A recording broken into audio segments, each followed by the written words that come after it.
The sun hung low over the western plain, a heavy coin of gold sinking into dust and silence. The wind stirred through the cottonwoods, sighing against the boards of a chapel whose white paint had long since surrendered to time. A woman knelt in the yard beside it, sleeves rolled, palms dark with soil. Hazel was her name, 24, too young for the look of old grief that shadowed her eyes. She worked as if the earth might answer back, planting small blooms around weathered stones that marked the resting place of strangers and kin alike. Her dress, the color of faded sky, clung to her knees in the heat, her hands trembling with effort she would never call pain. A lone rider passed by the fence, rein slack in one hand, the other steady on the horn of his saddle. Jonah, 34, with eyes pale as morning frost and a mouth that rarely remembered how to soften. He was a rancher on the outskirts, known for his labor and silence, for the sharpness of his words and the carefulness of his distance. People said he once loved someone long ago, and the world had not been kind enough to let him keep her. He slowed when he saw Hazel. Her hair, braided and tied with a bit of twine, glimmered like wheat in the fading light.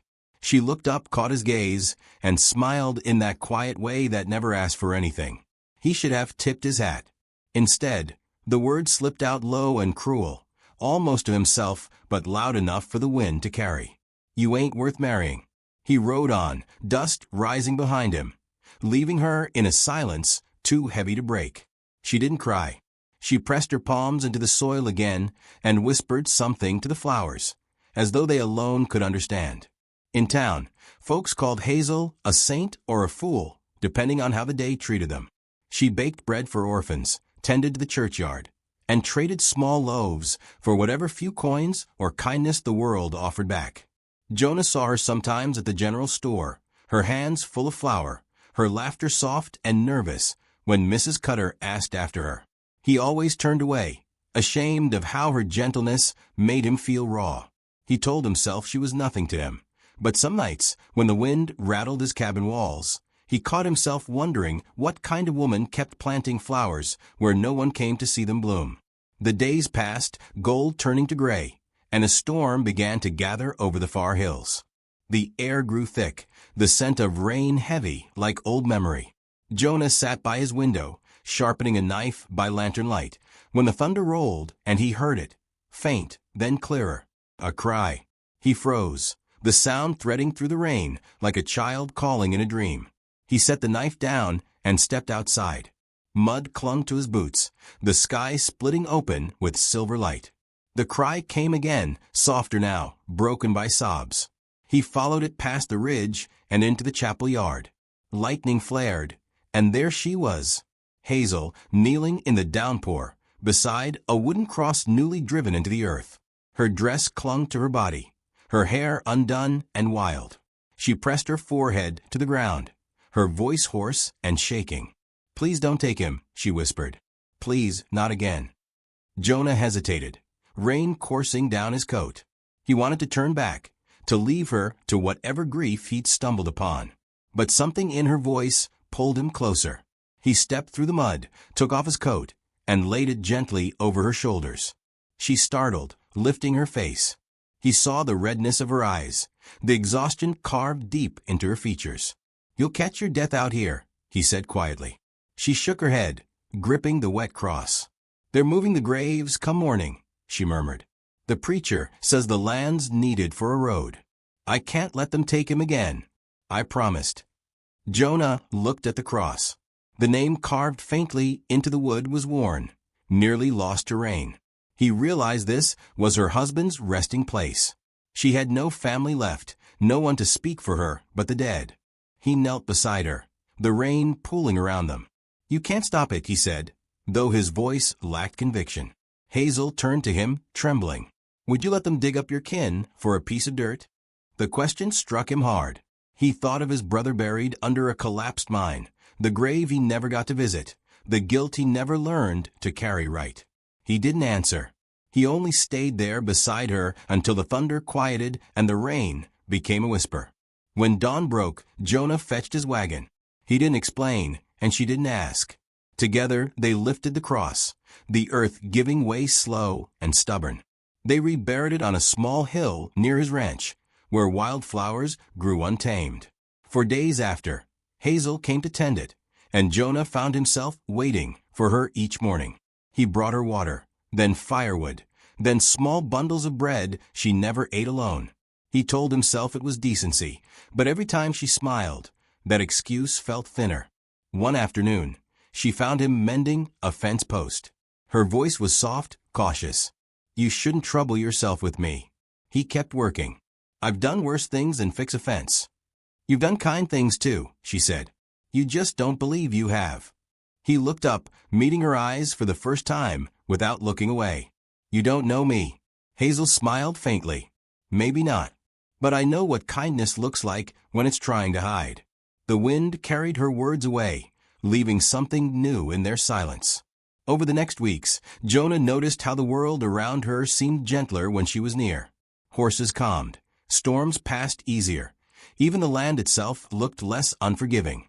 She spoke little of her past, only that she once believed love could mend anything. "Turns out," she said once, "some hearts need to be buried before they can bloom again."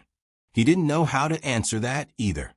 But he started showing up more, fixing what needed fixing, staying after sunset. Sometimes they sat together, without speaking, the quiet between them feeling like a prayer neither had the courage to finish. Then came the evening that changed everything. The sky burned with orange and rose, the kind of light that makes the heart ache for no reason. Hazel was in the yard, watering the flowers she'd planted around the new grave. Jonah watched from a distance, hat in hand, the words heavy on his tongue. He walked toward her, boots sinking into the soft soil. She turned, smiling, unaware of the storm gathering in him. "I said once," he began slowly, "you weren't worth marrying." Her smile faded, her breath catching. The trowel slipped from her hand, hitting the dirt with a dull sound. He swallowed hard, voice rough. "I said it because I was angry. Not at you, at the world, at myself." It was easier to throw words like stones than to admit I was scared of feeling anything again. Hazel's eyes glistened. "You don't have to say this." "I do." He stepped closer, the evening wind ruffling his hair. "You've been kinder to me than I deserve. You've got a strength that don't come from luck or pride. It comes from losing everything and still choosing to give. You make this place feel like it could mean something again." She looked down, tears tracing the curve of her cheek. "Jonah." He reached out, taking her hands carefully, as though they might break. "I can't stop thinking about you.